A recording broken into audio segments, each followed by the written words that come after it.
The truth is, when you're out, you're not a part of that life, and unless you've got somebody who can be like your running point there, you pretty much cut out. However, when I've looked back, I had to look at the receipts, and we got more done being in smaller cities than we were being in the big cities. For us, I mean, it was back to the basics, really. So we went back to that, and it was like, it was fine. That's not the case. That's our experience. It's not the case for everyone. And that's probably where it's tricky and hard to make the decision. No, it's not transferable. It's as I said, it's a leap of faith, and it's going to be something that is it's a very unique situation, though. It's personal, I guess. It's very personal. Yeah. Networking and exposure and all the other things they tell you that a big city brings. Yeah.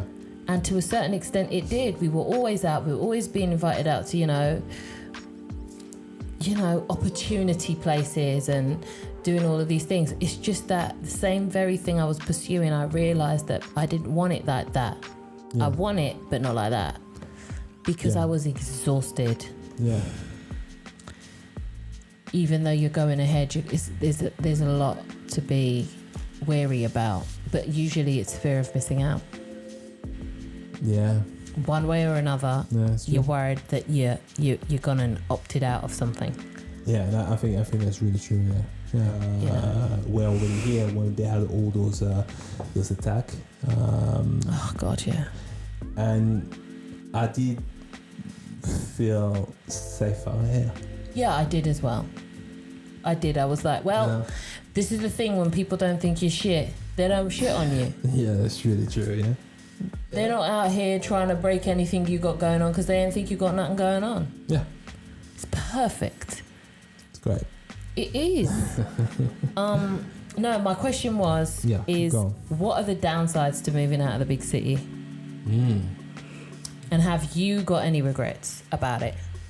I don't. I think partly because I widely experienced both, like when I was a kid and a teenager. So that helped as well because you see both sides, and you not longing to be in a big city because you grew up, you always grew up in the countryside. So you're like, okay, doesn't matter. You believe already from the get that you can live either way in the countryside or in the city.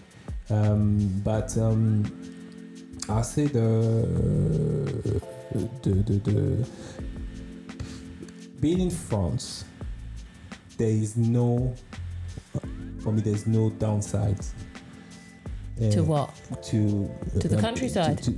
If you live in the countryside and instead of the city, I think it's fine.